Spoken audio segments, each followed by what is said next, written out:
सहनावतु सहनौ भुनक्तु सह वीर्यङ्करवावहै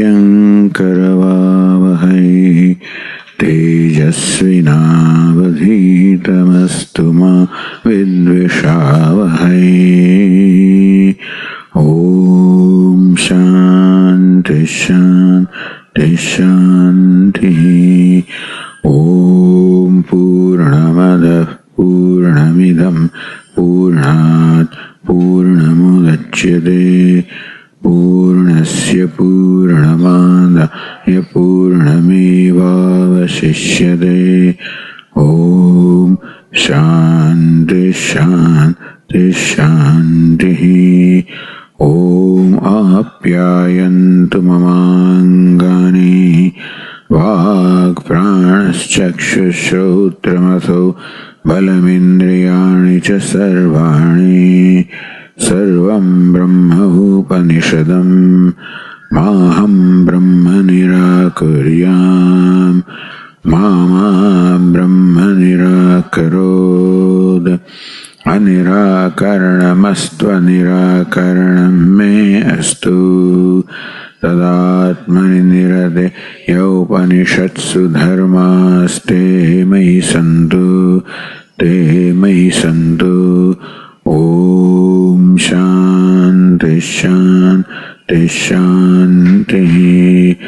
श्रुतिस्मृतिपुराणानाम् आलयं करुणालयं नमामि भगवत्पादं शङ्करं लोकशङ्करं शङ्करं शङ्कराचार्यं केशवं बादरायणं सूत्रभाष्यकृतौ वन्दे भगवन्तौ पुनः पुनः। ईश्वरो गुरुरात्मेति मूर्तिभेदविभागिने व्याप्तदेहाय दक्षिणामूर्तये नमः। ओमित्येतदक्षरमुद्गीतमुपासीत ओमिति ह्युद्गायते तस्य उपव्याख्यानम् भगवन्मर्त्यं वा इदं शरीरम् आत्तं मृत्युना तदस्य अमृतस्य अशरीरस्य आत्मनः अधिष्ठानम् आत्तो वै स शरीरः प्रिया प्रियाभ्यां न वै स शरीरस्य सतः प्रिया प्रिययोः अपहतिरस्ति अशरीरं वा वसन्तं न प्रिया प्रिये स्पृशतः।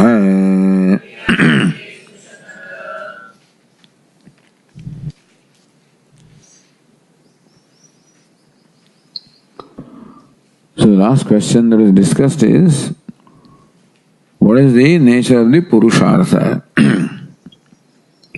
Attainment of the infinite happiness is what is desired by every human being, and therefore that becomes Purushartha, something that is desired by all the human beings, and that this knowledge fulfills that desire for Purushartha.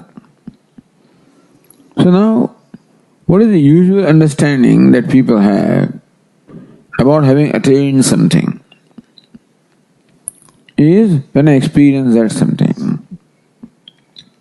So when Prajapati declared, sa vijignyasitavya, sa anveshtavya, tapapma anveshtavya, vijignyasitavya, sa sarvamsha lokan, sarvamsha kaman apnodi, yastamatmanam anuvidya vijanavan, who attains all the worlds, attains all the objects, the desired objects.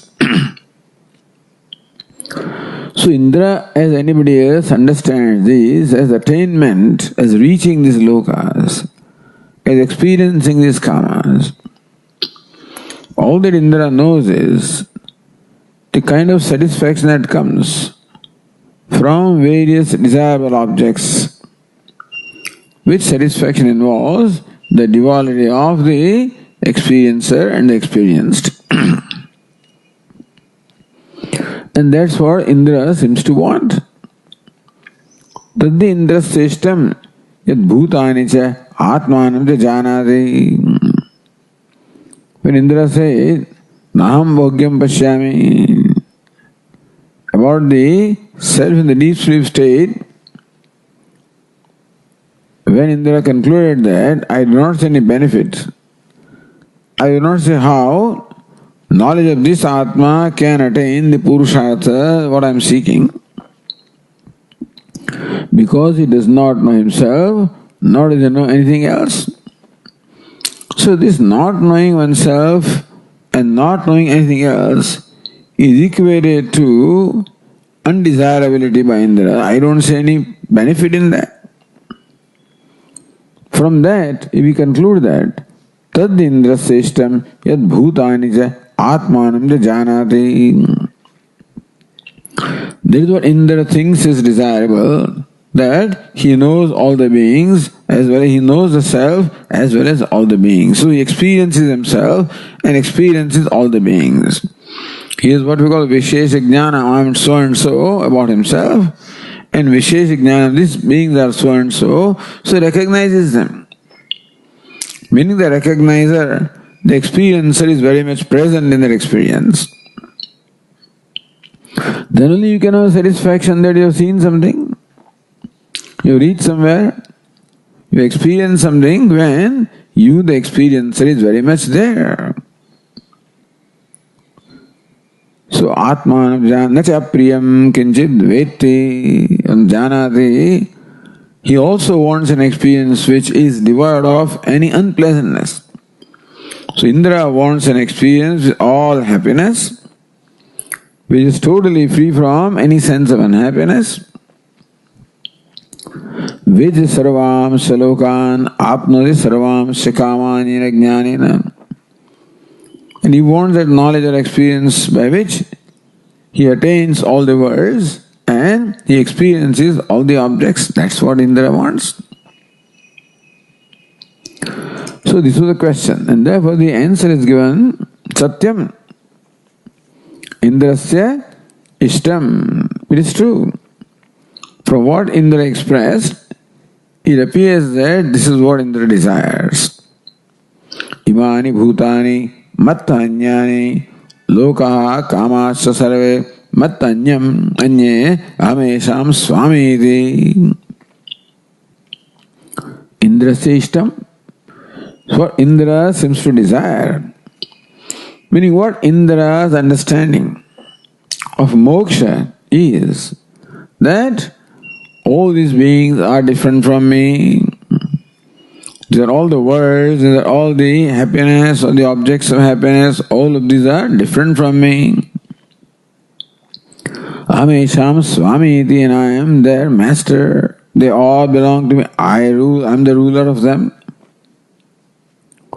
So thus, Indra's understanding of what is desired in life, what is the true success in life, is to rule everything, to experience everything, to enjoy everything, with awareness that I am the ruler, I am the experiencer, I am the enjoyer. If that awareness is not there, what's the point in enjoyment? You don't even know that you're enjoying. That's this question. What is the point in attaining something where you do not even know that you attained that? And that's what happens in deep sleep state. Even though supposedly attains all the desires, so they say, he doesn't know that. So if moksha also means that there is no duality of the experience and experienced, because so ashariram vav santam na priya priyes prashadaha.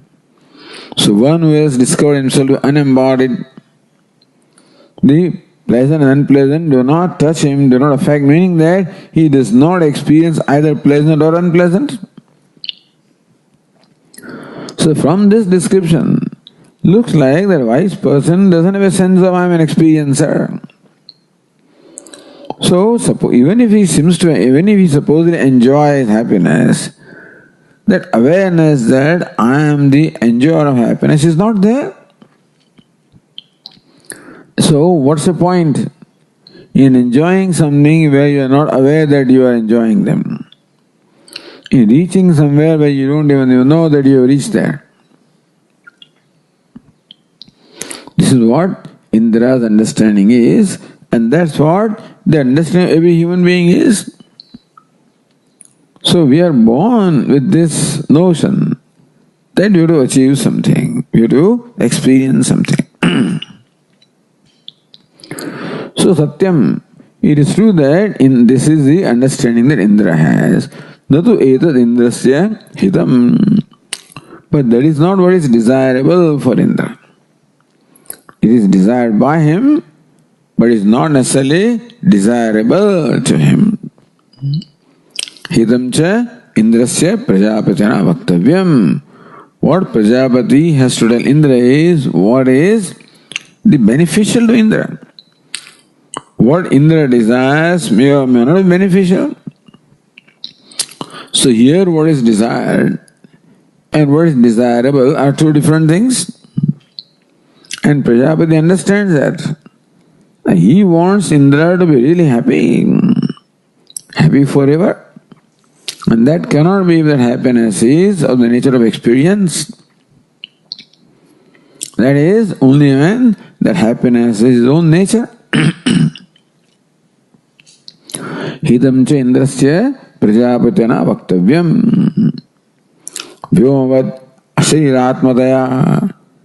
As asharir atma, vyomavad, like space that is all pervasive, all inclusive, meaning that space has already attained everything. Space does not have to pervade something, doesn't have to reach somewhere. It's already there. It has already pervaded everything, already reached. In case that space does not know that I am pervading everything and I have reached everything, the space desires to pervade everything, the space desires to reach everywhere. Like the part space. The space that thinks that it is circumscribed by a part, it is limited by a part, it is included or confined to a part. And so this part space suffers from a sense of confinement. It wants to become free from that confinement, wants to pervade everything, wants to reach everything. So like that. Then if pervading everything is an action on the part of space, or reaching everything is an action on the part of space, then space is that which by nature does not pervade everything, and by becoming something pervades everything. By nature it has not achieved everything, by action it achieves everything. Then what is achieved is always limited. And that cannot be something that will give a lasting satisfaction to this part space. So part space has to be told that you are ashariratmataya. You are already all pervading space. You already have pervaded everything. You already have reached everything. Ashariratmataya sarvabhuta loka kamatmatva upagamenaya prapti.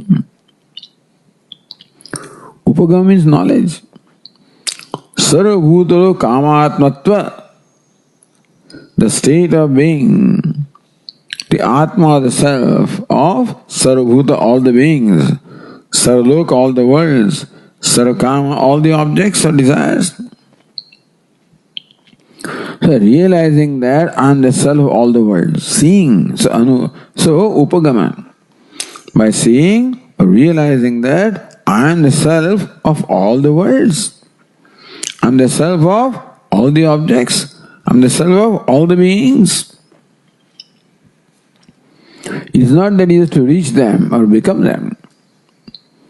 Supagamena ya prapti.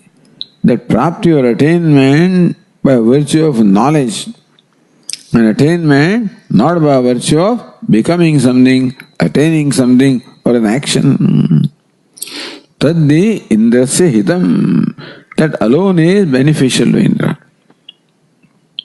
And Indraya Vaktavyam, that which is beneficial to Indra is what is to be told to Indra. Prajapatina Abhipretam. So this is what is intended by Prajapati. So when Prajapati says, Ashariram Vavasantam na priya priyas prushadaha, that priya and apriya do not touch or affect him, who is unembodied. Meaning that he already is the one who does not require priya and apriya to touch him. So either you can say that I am deprived of priya and apriya if I become liberated. If I go unembodied, meaning if I recognize that I am not the body, that means I am deprived of the experience of priya and apriya. And he wants to experience them. He says, no, you don't have to experience them because you already are them. Kimaham papam akaramiti, kimaham sadhuna karavam, kimah papam akaramiti. Ete atmanam spranute, uvekhe vaishete atmanam spranute. All of them become atma. So therefore, the punya and papa, both of them become atma.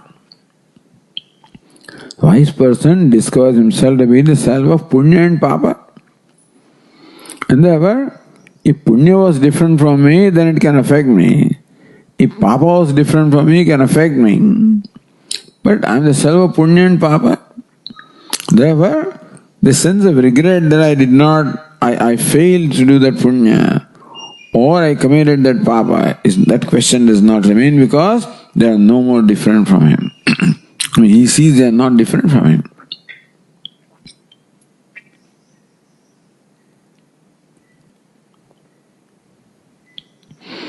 So Prajapatina Abhipretam says here, Sulava Purusharajan Satadam Priyavadinah Apriyasya Vipatyasya Vakta Shrutaja Durlabha. Therefore Vidura says to Dhritarashtra in Mahabharata, Sulavaha Purushaha Rajan. Here Rajan Dhritarashtra, those Purushaha Sulavaha, those people are easy to get. Satatam Priyavadinah. Always say something that is pleasing to you. To find these people is very easy. Apriyasya vipatyasya vakta shrutaja durlabha. One who says something to you that may be unpleasant but desirable for you. So patyasya, patya which is healthy, desirable for you. It may be unpleasant also.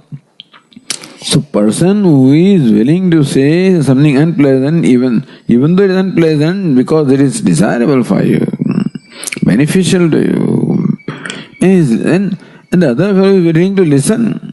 Somebody may tell you, Bhakta may be there, but Shruta also must be there. Meaning that when somebody says something that sounds unpleasant, but that is beneficial to you, that a person is rare, and a person who is willing to listen to that and respects that. That here is somebody who is saying something that is beneficial to me, even though it is unpleasant. But that's how Ayurvedic physicians are, because Patyam, they tell you what is beneficial to you. It may be bitter also. So similarly, Prajapati has to say to Indra something that is beneficial to him and not necessarily what is desired by him. So this is Prajapatina Abhipretam Natu Ragnya Rajya Praptyot Anyatvena. And so, not that it is to attain something like a king attains a kingdom. Tatrevam sati. When the beings are not different from the self, worlds are not different from the self, kamas are not different from the self. Had they been different, then the duality would have been there. When they are not different, kam kena vijaniyat Atma ekatve. When Atma is one, meaning Atma of the Loka also is the Atma that I am. Atma of Kama also is the Atma that I am. Atma of Bhuta also is the Atma that I am. Then where is the duality of the knower and known?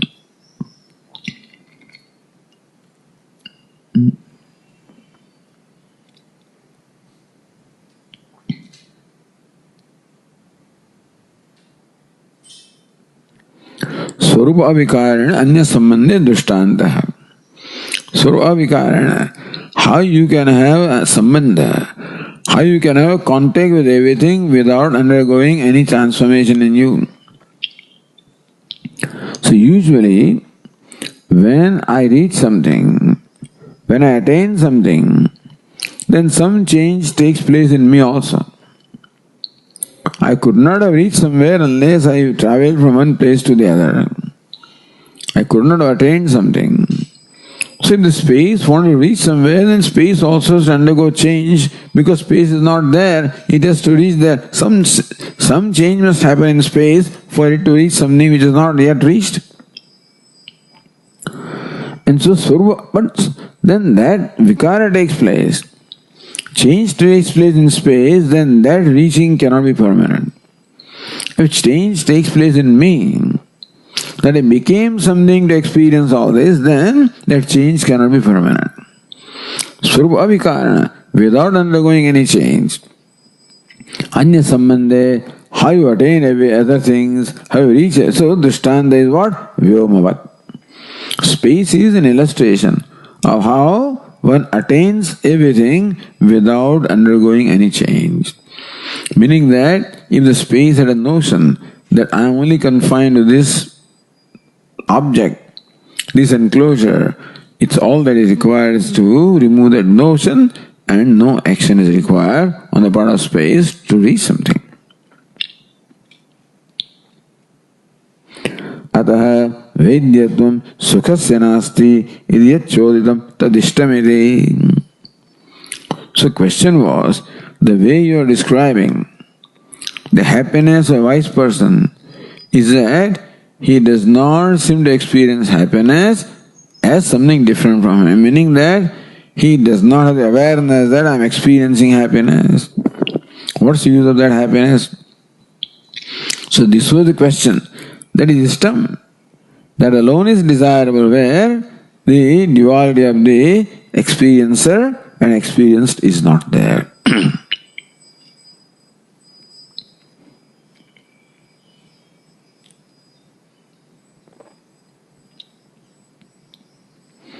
Now we continue on the page 405. It says, I think it's the second paragraph. Sarvesham bhutanam lokanam kamanam chatma sachidandamatram tadrupatvam ched muktasya ishyade katham daitasya aishvarya shrute nirvahanteti chodayate. So now this is the interpretation of this passage. That attainment is by virtue of knowledge and not by virtue of becoming, not by virtue of undergoing any change or transformation, it is merely by virtue of knowledge. So this is how this passage is interpreted. This seems to contradict what follows later. If we look at the other passages where the result of this knowledge is described,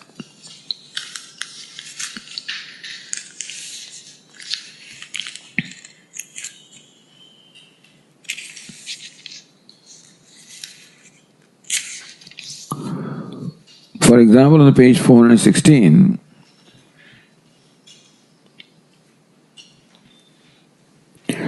evameva esha samprasadah asmat sharirat samutthaya param jyoti rupa sampadya svena rupena avinishpadyate sa uttam purushaha. This passage we already seen earlier.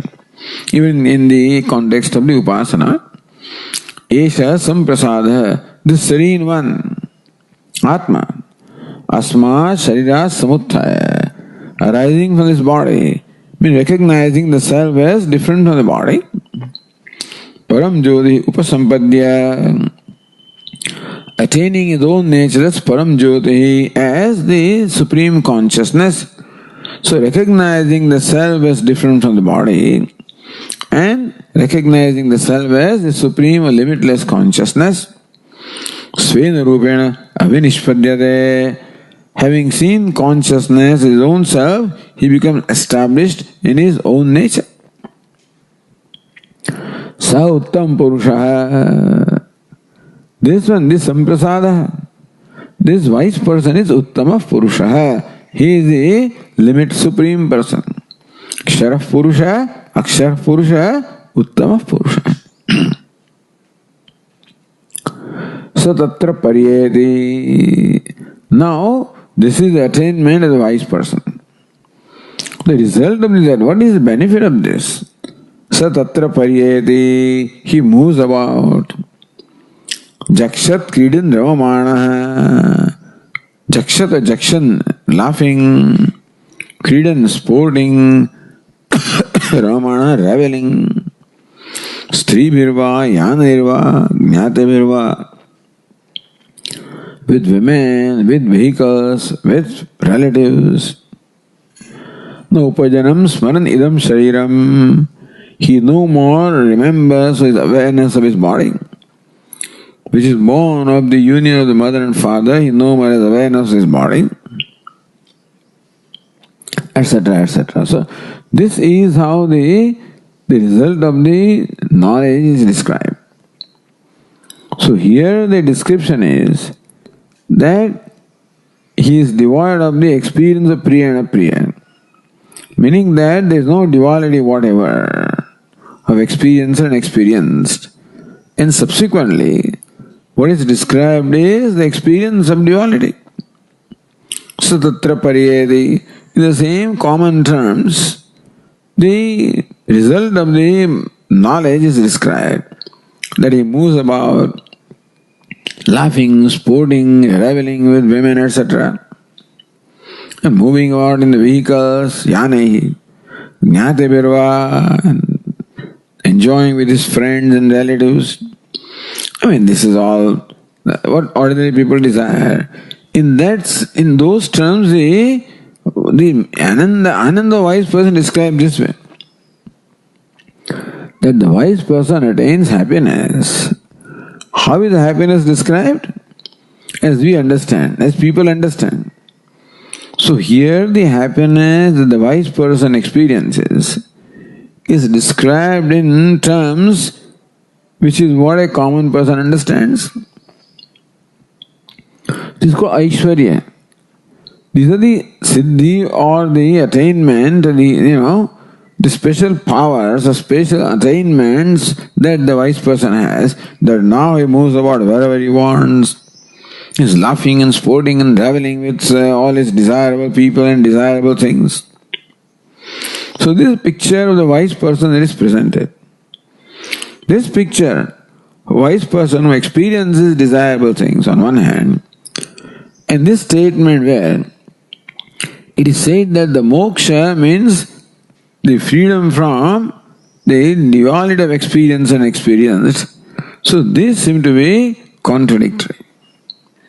That means now we have to reconcile what is said here and what is said later on. Therefore, Bhashyakara takes up this for discussion. So see the Annagiri. So Sarvesham Bhutanam Lokanam Kamanam Chatma. The wise person discovers himself to be Atma, the self of all the beings, all the worlds, all the objects. Satchidananda matram tadrupatvam ched muksatyeshyate. That wise person sees himself as nothing but Satchidananda. Meaning Nirvishesha. Satchidananda, all of these are Nirvishesha. Means unconditional. Vishesha means qualification or condition. Sat is unconditional, meaning that existence doesn't depend upon any time, place or condition to be. So Chit also is unconditional, meaning it shines regardless of time, place and condition. Ananda is Purnatvam.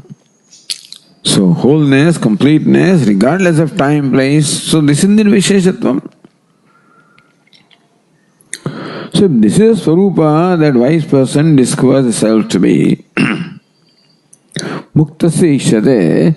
So this attainment of nirvishesha, attainment of state which is devoid of all the qualifications, all the attributes, and they were all identification. In fact, where the idea that I am so and so no more remains.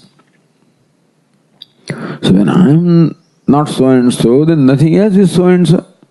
And so the duality also does not remain. Muktasya ishyate, this is what is desired. Because that's what says, hitam vaktavyam natu ishtam. This is beneficial to Indra and for the wise person. Katham tari tasya aishvarya shrutya nirvahanti. Then how to justify the statement of Shruti where a wise person is described having all these attainments of, so he reaches all the people. So all Stri Virva, Yana Irva, so Stri, Yana means vehicle, all of these represent the desirable objects. He experiences at will all the desirable objects. Pariyeti moves about wherever he wants, so attainment of places, enjoying of the kamas. So, Katham tari tasya aishvarya shrutaya nirvahanti. Then, how do you justify this statement of Shruti where the wise person is described as having aishvarya, as overlordship, as having some power, special powers? Or if you go to the Tikakara in the line 33, Ashariratve mokshe kartru karma veda bhave purvottara shruti virodham shankate. Ashariratve, in the state of unembodiedness, meaning where one knows when is not body, means when is not qualified. See, this idea of embodiedness that I am, that I have this body or I am this body is what creates the notion of I am so and so. So notion of I am so and so can only arise when there is identification of the body, gross and subtle body. So ashariratva means unembodiedness, means there is no identification, so there is no notion of I am so and so. You get lost completely. So you feel that you are there as long as you are something. You become nothing, that is why that was Indra's concern. So vinasham apida bhavati, he's gone. Anyway, this is what is desired. There is no duality of karma and karta or the subject-object duality. Purvottara shruti shankate. Then there is a contradiction between this shruti which says that wise person is free from the notion of the subject and object, and subsequent shruti which says that wise person enjoys the desirable objects, where he is described as an enjoyer and enjoys the desirable objects. So duality of the subject-object is there. So Nanu Bhashyakara says, Nanu asmin pakshe stribhirva yanairva sedi pitruloka kamaha sa ekadha bhavati ityadi aishvarya shruteha anupapannaha. Nanu asmin pakshe.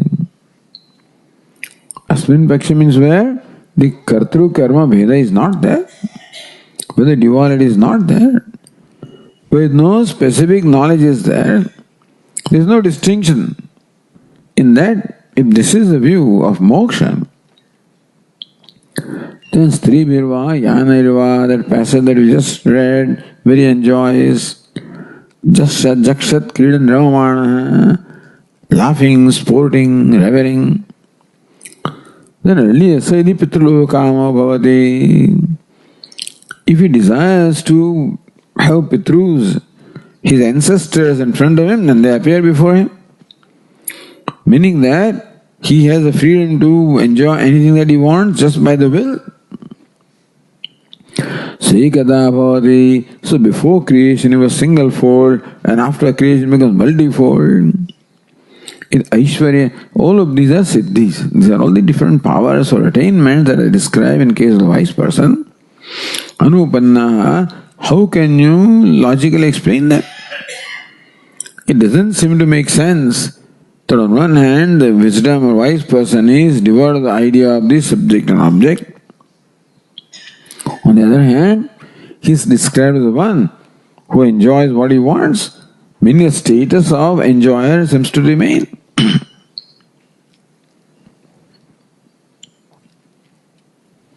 So Anandagiri says, Saguna Vidyavatam Yadaishwaryam Tad Nirguna Vidya Stutyardam Sankirtyate. And so the siddhis or the attainments that are described in case of wise person are only the attainments of those who gain by Saguna Vidya, by the knowledge of the qualified Brahman. Meaning by knowing oneself as so and so, oneself as great, as Hiranyagarbha, as all pervasive, all powerful.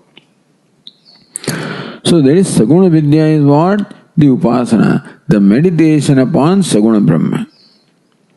Meditation upon Brahman with attributes, with qualifications. And that Upasana, that meditation is the nature of identification. This Upasaka or meditator meditates as identified with the object of meditation and ultimately attains that state where he becomes what he is meditating upon. And of course, Saguna Brahma Hiranyagarbha pervades everything. So it is the locus of all the happiness, of all the powers, Ichha Shakti, Kriya Shakti, Jnana Shakti, all the powers reside in Hiranyagarbha. And so, Hiranyagarbha is the one who has attained all the powers, all the siddhis. And that is also described often as the attainments of the wise person also. So that's what causes this confusion. That this looks like only samsara. It is laughing and jumping in this and all this all sounds, is nothing but samsara, meaning that even the wise person also does not seem to have become free from samsara. So Saguna Vidya Vatamaya Ishwaryam, the Nirguna Vidya Stutyartham Sankirtana. This is the style of the Shruti, that it is only for extolling the Nirguna Vidya, the knowledge that I am Nirguna, knowledge that I am unqualified, I am devoid of any identification, I am devoid of the notion that I am so and so. Then everything ultimately is devoid of that notion. Nothing is qualified. The root of all qualification is in the unqualified. The root of all the attributes is in the unattributeless. So this is something mind-boggling for everybody. That when you see all qualifications in the world, all names and forms have distinctions, qualifications, attributes. So cause also must possess those attributes. So you infer the nature of cause from the nature of the effect. And what you experience the effect is all names and forms and attributes and qualifications. So naturally one infers that the cause of this universe, which is Ishvara, also must have all those qualifications. Only Vedanta says that the cause of the qualified is unqualified. Because the qualifications are not real, they are mithya superimposition. This is Vedanta's model. And therefore, when they describe still, even a wise person also, in terms of all the samsaric terms, that is only for praising, because the listener only knows this.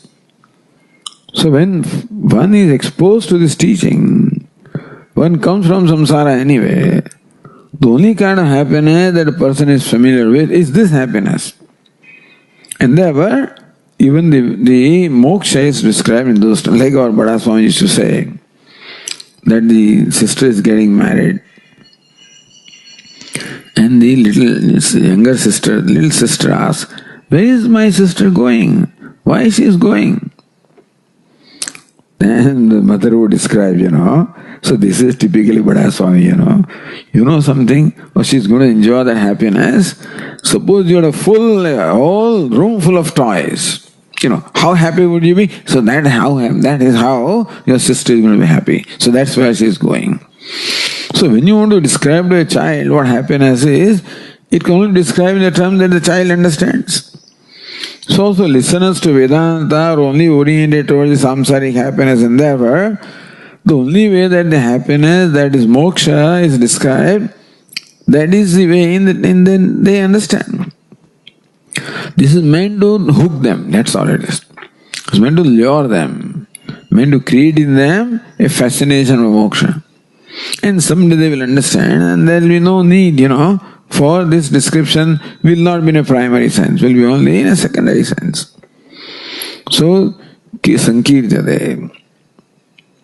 The Aishwaryam, the siddhi of the powers or attainments that one normally gains by meditation upon the qualified Brahman, those attainments are described also as the attainments of the wise person who knows himself as unqualified Brahman.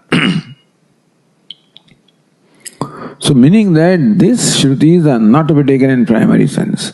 They are to be taken only in a Aupacharika or secondary sense.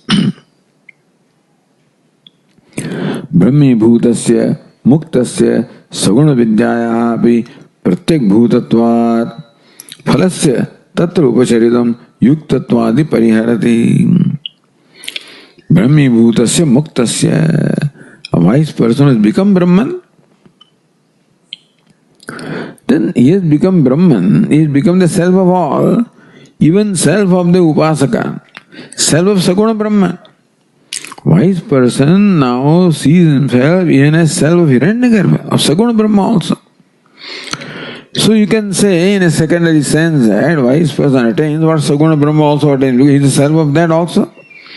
So what Hiranyagarbha experiences, supposedly he experienced because he is self of Hiranyagarbha also. Muktasya saguna vidyaya abhi pratyek bhutatvat. Or saguna brahmana abhi pratyek bhutatvat. He is pratyek bhuta, he is the self of even saguna vidya, whatever, So therefore, phalasya, tat phalasya, upacharitam yuktatvat. So since he is the self of the Upasaka also, who has attained saguna brahma, therefore you can say that he automatically enjoys what the Upasaka also enjoys. The Upacharitam. Thus you can say in a secondary sense. Not that enjoyment is a primary sense, but then that enjoyment also is included in the enjoyment of the wise person. As I say in earlier Chhandogya itself, that whatever good action all these people perform, all of that goes to this Raikva. Like in that game of dice, when you get the Kruta Yuga, which has 4 dots, so the winner gets all. So that's the thing, Winner gets all. So he's a winner.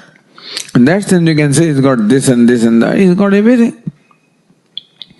So upacharitam yuktatvat. The only sense in upacharika sense, only in the figurative sense this is said, and not in the primary sense. So it's quite alright that even the attainment of the meditator of Saguna Brahma, or one who is it, becomes Saguna Brahma, his attainments also are described as attainments of the wise person, because he sees himself also as the self of the Upasaka. So there's nothing wrong in that. Let's see.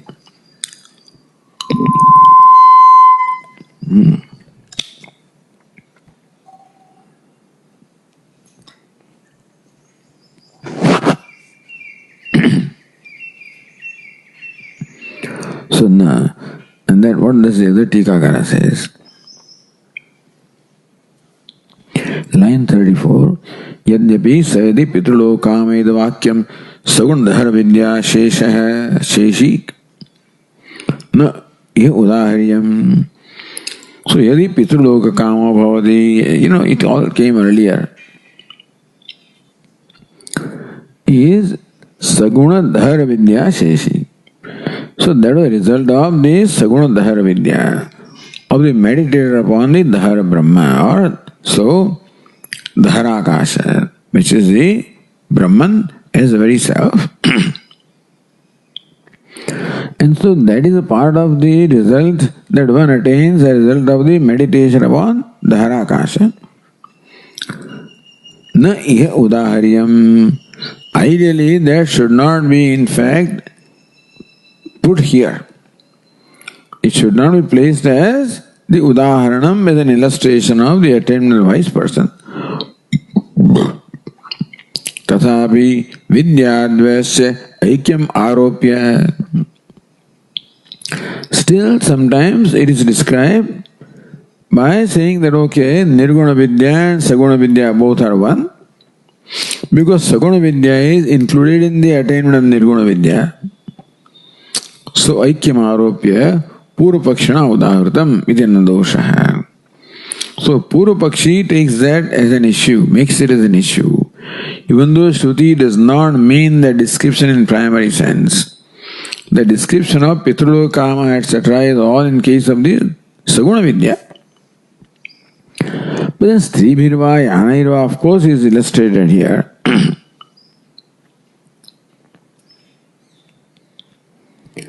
Siddhanta duktam angikrutyeva. So Siddhanta is okay. Suppose it's said in primary sense, then also is alright. What Siddhanta should have said is simple. Only this aupacharikam. That this description of the enjoyment to a wise person is only in a figurative sense, not in a primary sense, because all these enjoyments are included in the limitless happiness that the wise person discovers himself to be. So how do you describe limitless? In terms that you are familiar with, so in the terms of limitedness that we are familiar with, it is described. Meaning that this description is not to be taken in primary sense. That would be a simple answer.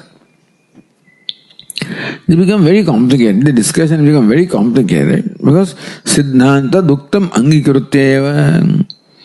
Siddhanti seems to say that this can also be applied in primary sense. That he enjoys, sports with this, and then he enjoys his ancestors and becomes one and becomes three and becomes many.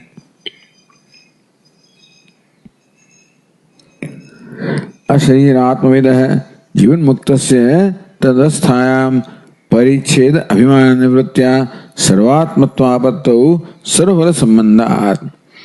So how does Bhashyakara explain that the wise person enjoys in a primary sense? How? Asharir atmavidah. One who knows Atma, the self, the Sharira is unembodied, means unqualified, formless, attributeless. Jivan Muktasya endeavor, one who has become liberated even while alive, even while the body is there. Tadavasthayam pariksheda abhimana nivritya. In that state of the wisdom, there is no abhimanam, no identification of being limited, pariksheda. No identification, any limited upadhi. Sarvatmatva apattau. And so is attained the state of being self of all. Sarva sambandha, therefore you can say that. So this is said earlier also in the context of wise person. That when the wise person eats, the whole world eats. Because this is the meditation on prana. And prana is the self of all. So when you identify with prana, you essentially identify as the self of all.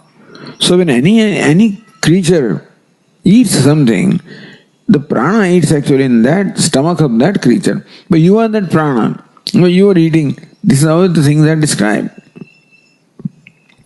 Sarvala sambandhat. Because he sees himself as the self of all, therefore you can say that he is enjoying what everybody is enjoying. Sarvala sambandhat, therefore he is automatically connected with the experience of all the living beings, of all the happiness or enjoyments that they have. Yena yadyat phalam anubhuyate tat sarvamasya iti. Therefore, whatever phala, whatever enjoyment is experienced by anybody, you can say that is the enjoyment of this wise person. It is stutyartham uchyate. Said only for stuti or extolling this knowledge. Meaning that it is not, so you can't say it is angikritya. It is said only in a secondary sense. Uttarama na sarvatma bhashyakara says.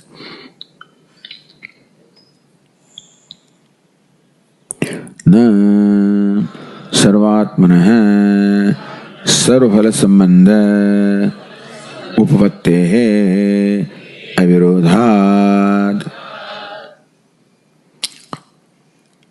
Na means what? So anupannaha shrutaya.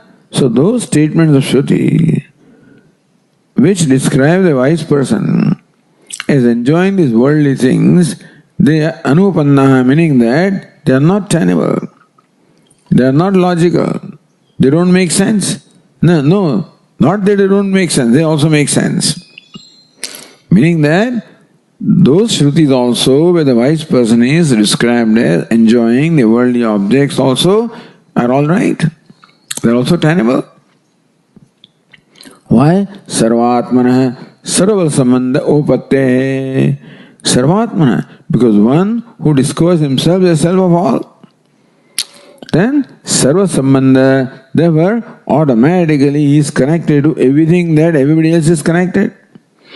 So when this part space recognizes itself as the space, as the self of all spaces, so ghatakasha, patakasha, mathakasha, I am the self of all. So wherever that ghatakasha, patakasha, mathakasha is connected, this follows, you can say, is connected. So in that sense, avirodhat. In that sense, you can say this ghatakasha enjoys what that mathakasha enjoys. So therefore, it's not anupannam. It's not untenable. That description also is tenable. Can also be logically explained. It's not illogical.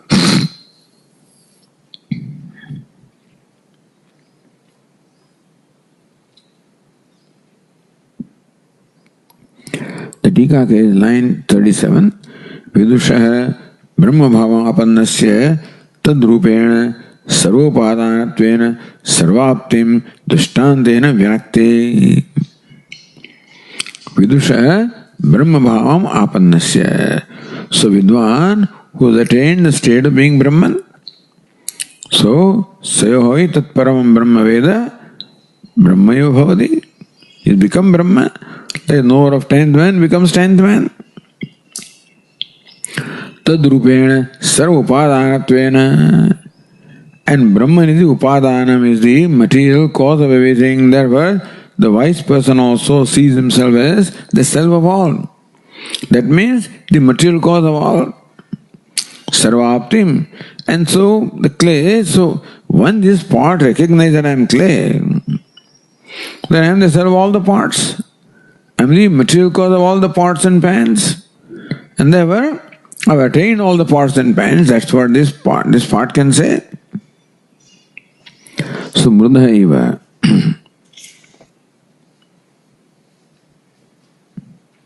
Swashekara says, mrudha eva sarva ghata karaka kundaladi aptehi.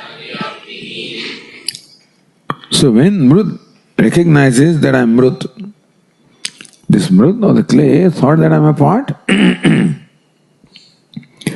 fact, when this part says I am different from that part, it is clay that says that I am different from that part. When clay believes that I am only confined to this little thing and thinks that I is different from all other things, then the clay recognizes that I am clay. Therefore I am the self of this part and that part and this thing and everything. And so, mrudha eva sarva ghata.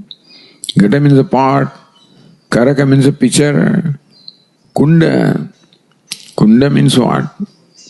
A big jar, I guess. Koti, big jar. So, kundadi aptehi.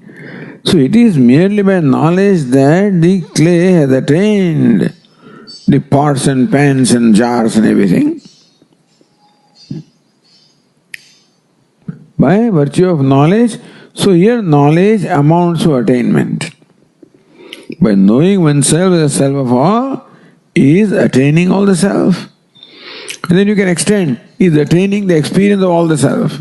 And therefore you experience everything that everybody experiences.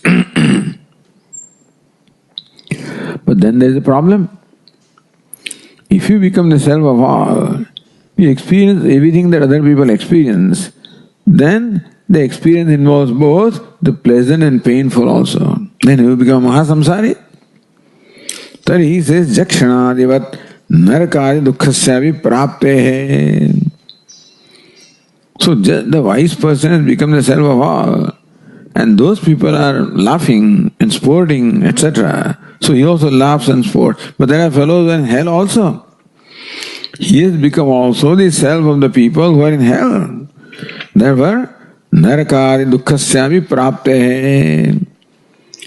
If by virtue of being self of all, he attains the happiness of all the beings, then he also attains the misery of all the beings. In that case, heyatvam syat.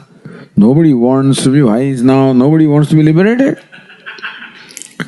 So if by being liberated, you also get connected to the misery of all the beings, then who wants that? Iti shankate. So that's a doubt that the Purva Pakshi naturally asks. So we'll read that doubt.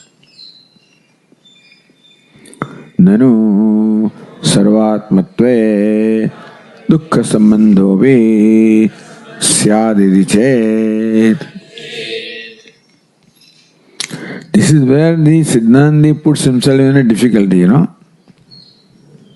By saying that he becomes self of all, so experience happiness that is experienced by everybody else, naturally follows that you also then are experiencing misery that he doesn't want.